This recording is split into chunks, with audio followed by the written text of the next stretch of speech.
Merci Pascal d'avoir accepté mon invitation. Merci Céline de m'avoir invitée. Je te connais depuis 4-5 ans. Peut-être. Ouais. Quelques années. Voilà. On s'est rencontrés par l'intermédiaire d'une amie commune. Ouais. Et j'ai pu voir l'évolution, ton évolution et mon évolution. On a grandi ensemble, on peut dire.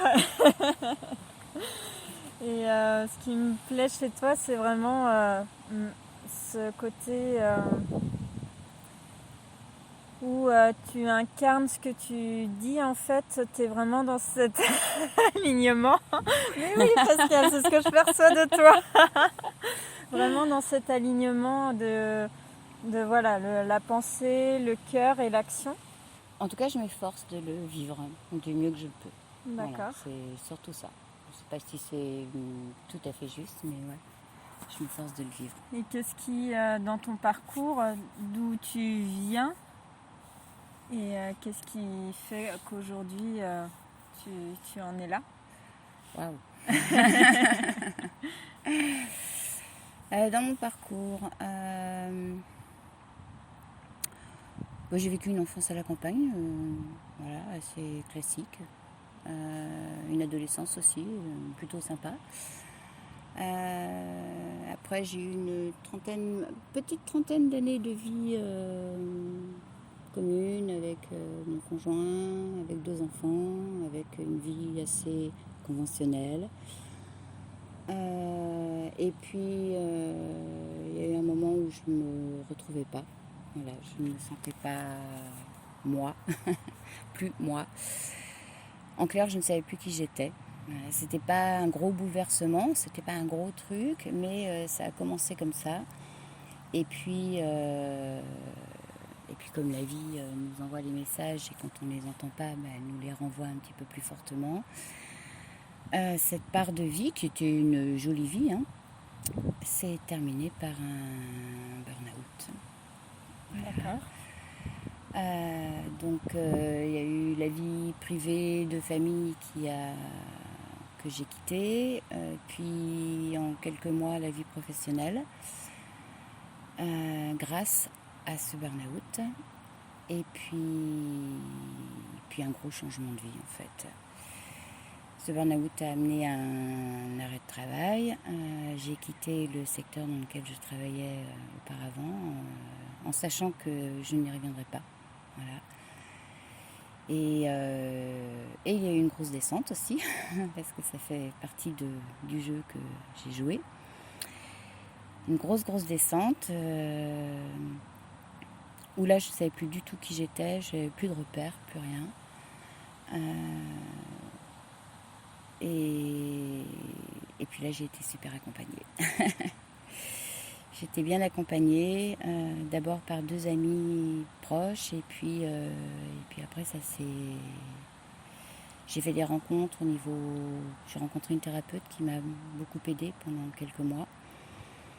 Et voilà, et ça m'a aidée à remonter la pente. Et puis après j'ai fait vraiment des rencontres qui me correspondaient,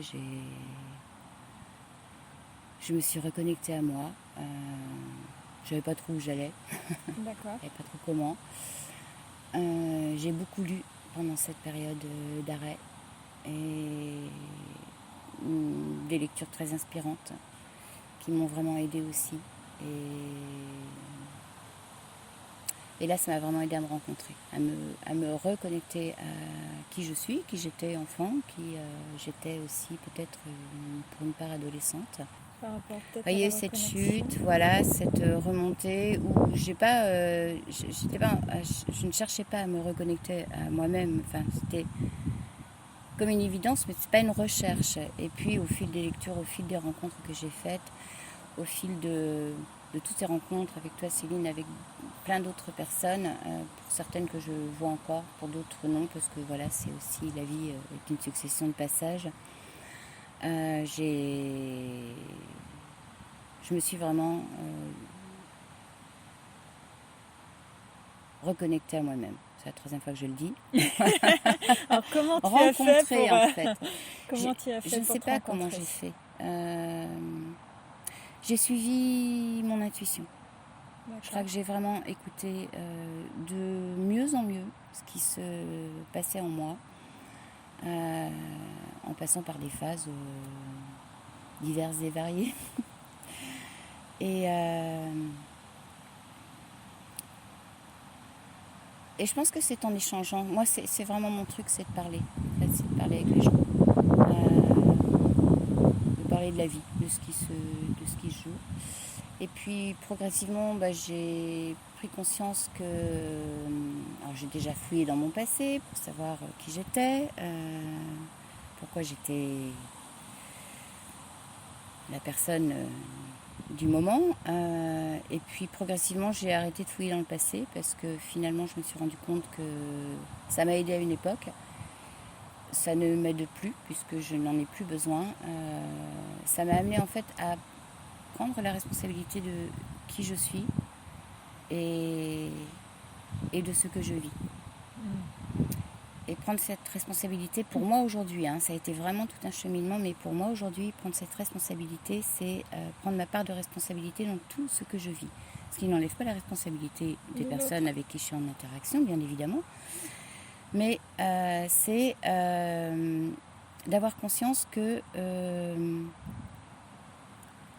telle chose, je l'ai vécu de cette façon-là, mais j'aurais pu aussi le vivre d'une autre façon. C'est mon regard sur ce qui se passait qui a fait que je l'ai vécu comme ça. Et aujourd'hui, j'ai vraiment conscience de ça dans ma vie quotidienne, d'avoir, parfois j'ai des petits rappels aussi, de prendre ma responsabilité face à ce que je vis. Et je trouve que ça amène à plus de liberté en soi et à moins se juger aussi. Moins se juger parce qu'en fait on juge les autres, mais au travers du jugement des autres on se juge soi-même. Ça j'en ai bien pris conscience aussi, et du coup c'est plus... Je trouve que la vie est plus simple comme ça, et c'est pas... J'ai pas le sentiment d'ignorer ce qui se passe, simplement ma responsabilité c'est de vraiment le voir pleinement avec mon propre regard.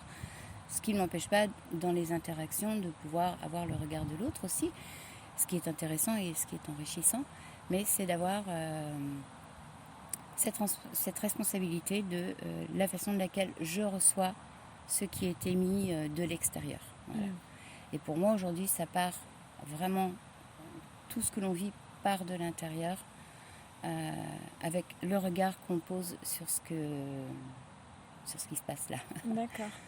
Voilà. Et ça permet aussi de prendre du recul par rapport au jeu de victime, bourreau et sauveur. Ah, mais complètement. De prendre la responsabilité. Ouais. Alors quand je dis complètement, je dis pas que j'en suis dans la complétude de tout ça.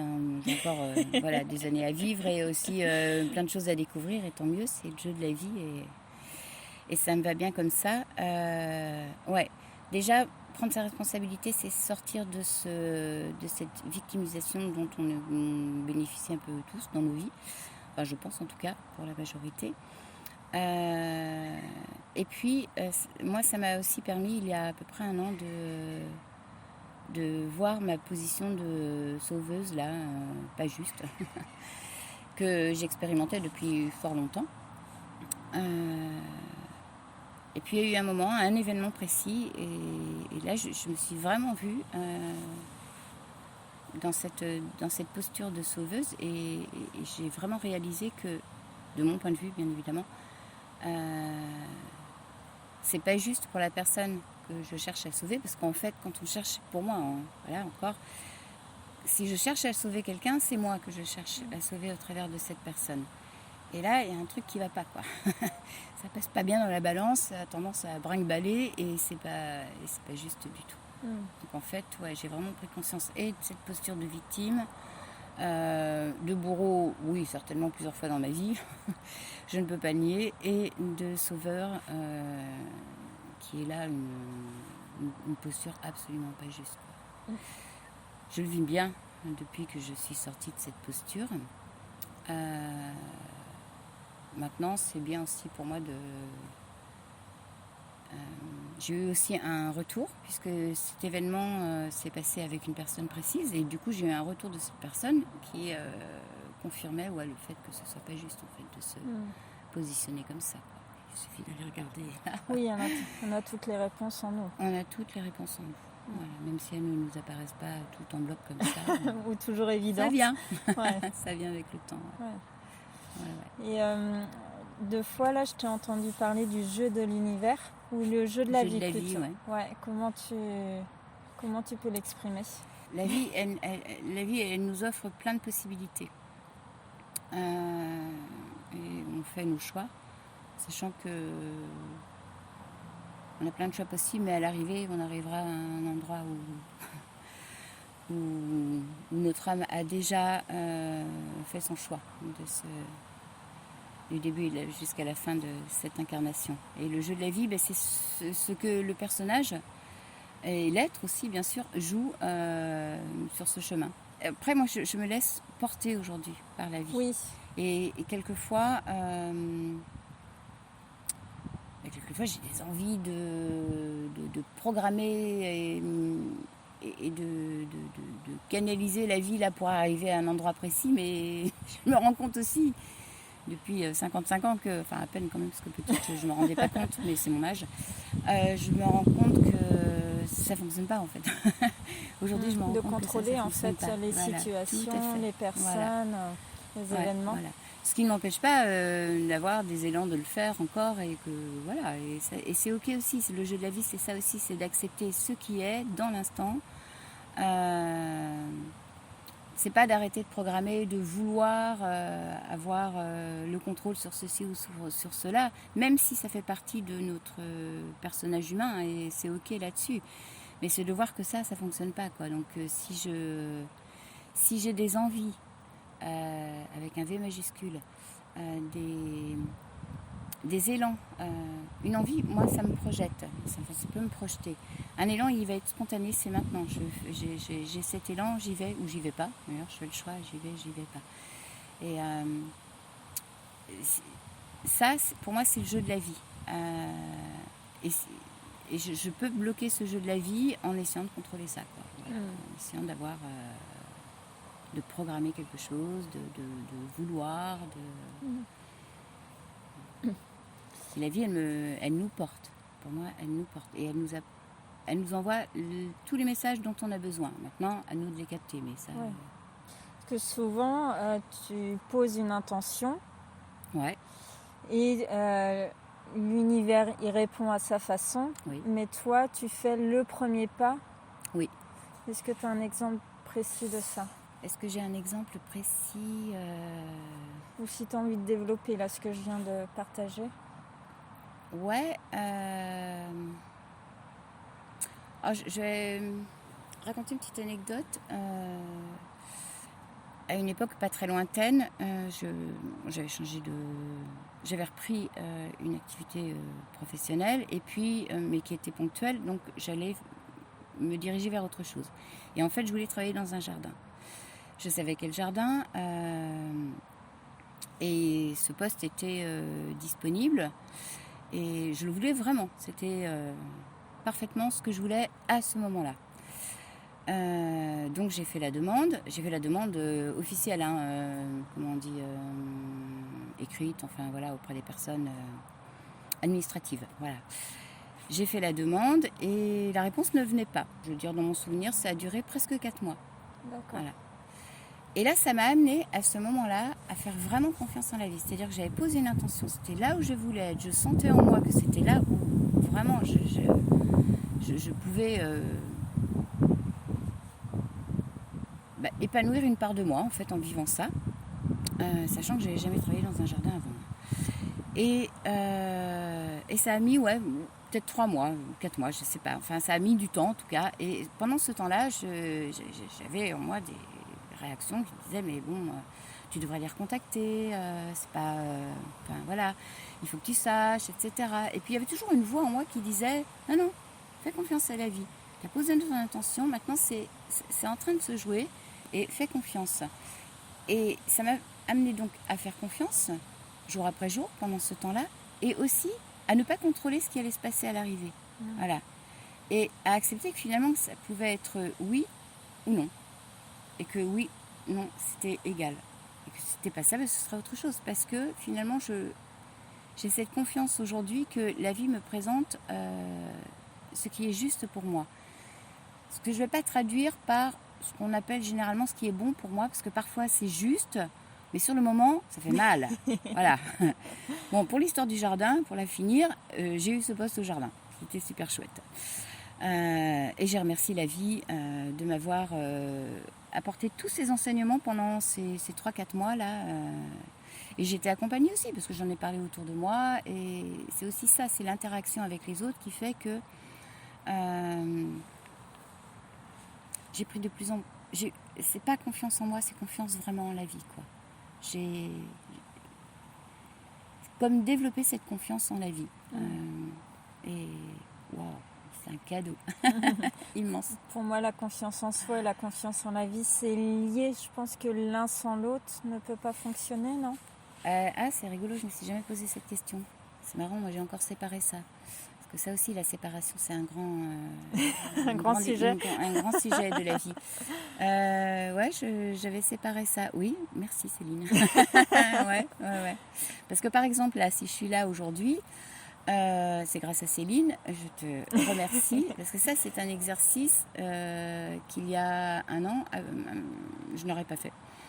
Peut-être 6 mois non plus. Et quand Céline m'en a parlé, c'était waouh! Est-ce que je peux faire ça, quoi? Et je peux pas dire que je suis super à l'aise, mais en tout cas, je suis contente de le vivre. Et vraiment, je suis très contente. Je le sens, là, ça pétille dans mes cellules. Je suis contente de le vivre. Ce que tu as appris et ce que j'ai appris aussi, c'est qu'on a des parties en nous qui sont où il y a des peurs, des blessures, et c'est d'aller réconcilier ces parts en soi, pour après toutes les unifier. Ouais. Est-ce que tu es toujours dans cette intention-là en toi d'unifier toutes ces parts? Ah oui, ouais, tout à fait. La façon de laquelle je le dis aujourd'hui, c'est quand quelque chose se présente à moi et que c'est pas confort, c'est parce que c'est séparé. À travers de ce que tu viens de dire, c'est séparé du reste de mon être. Et de voir que ça, c'est séparé, ça me permet d'aller voir ce qu'il y a dedans. Je ne dis pas que je vois tout, je ne sais pas si je vois tout, mais peu importe, je vois ce qui doit être vu à ce moment-là pour pouvoir avancer et faire le pas suivant. Ça veut dire que cette part de moi qui est séparée, eh bien déjà elle se rapproche, et puis peut-être qu'elle se rapprochera par palier, mais en tout cas elle se rapproche pour s'unifier aux autres. Un exercice quotidien, mais c'est pas un exercice, un truc à faire, un exercice de maths, voilà, j'allais dire un gros mot. C'est juste de prendre conscience au moment où ça se joue que là c'est séparé et que j'ai à regarder dans cette direction pour pouvoir rapprocher ce tout là qui me tu écoutes compose. Cette part, ouais. Tu l'accueilles. Ouais, quand je peux l'accueillir, je l'accueille.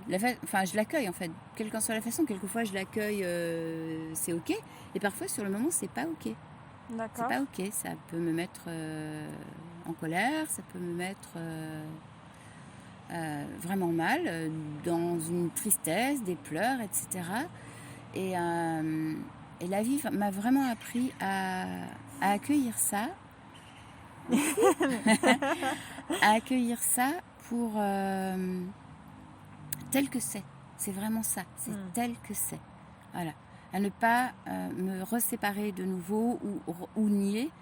J'essaie en tout cas. C'est cet exercice quotidien qui n'est pas du tout contraignant, qui est vraiment un petit mouvement de la vie qui se déroule comme ça. C'est d'accueillir ce qui est tel que c'est. Évidemment, il y a des parts de nous qu'on n'a pas envie de voir. Quand il y a un truc qui me met en colère, j'ai pas forcément envie d'être en colère. Mais aujourd'hui, c'est pas grave. Parce que ma colère, je vais pas la tourner contre l'autre, mais je vais la regarder vraiment à l'intérieur de moi. Et avec le plus de bienveillance possible. Comme une tristesse. Parfois, j'ai des tristesses de ouf, quoi. Et pourtant, aujourd'hui, j'arrive à les accueillir parce que j'ai cette conscience que ça va pas me faire mal, que d'accueillir, ça va me faire du bien. Ça va me relier à moi Et quand on est relié à soi, je dis pas que c'est tout le temps, mais je sens quand je suis vraiment reliée à mon être profond, à qui je suis dans ma profondeur, là ça s'ouvre. Et là ça s'offre. Ça s'offre. Il n'y a pas quelque chose à faire pour offrir. Chacun offre qui il est au monde. Et c'est pas prétentieux ce que je dis. Quand je dis au monde, c'est à l'extérieur, à ce qui est et à qui est là, au vivant en fait. Et ça, quand on accueille, on a beaucoup de facilité à accueillir des moments joyeux, mais quand on accueille des moments tristes aussi ou des moments douloureux, et ben on peut le faire dans cette douceur intérieure. Et c'est ce que j'ai, voilà, c'est ce que je vis. Et ben voilà, c'est bien, c'est chouette, la vie est belle quoi. Ça se fait. Et oui, ça se joue, ça se joue. Ouais. D'accord. Ouais. C'est pas un effort. Ce que je veux dire, c'est que c'est pas un effort. Quand je parle d'exercice, je parle pas de trucs contraignants qui demandent un effort. Non, c'est juste petite prise de conscience. Allez, il est en train de se passer un truc. Je sens que c'est un peu bouf à l'intérieur, et je vois cette part de moi qui est séparée. Donc, ok, allez, viens. Je te ramène à la maison. Oui. C'est un peu ça, ouais. D'accord. Et il n'y a pas une volonté d'arriver quelque part avec ça. C'est ça aussi qui est important. C'est de le vivre pleinement dans l'instant. Et cet instant, il peut durer. Mais il n'y a pas une volonté d'arriver quelque part. Parce que là, c'est le mental qui prend le relais. Et ça... Oui, c'est pas de forcer les choses du coup. Non. C'est vraiment de laisser faire. Ouais. Laisser être. C'est plus juste. Ouais. Alors, qu'est-ce que je pourrais partager pour le petit mot de la fin ? Enfin, de la fin, celle-ci.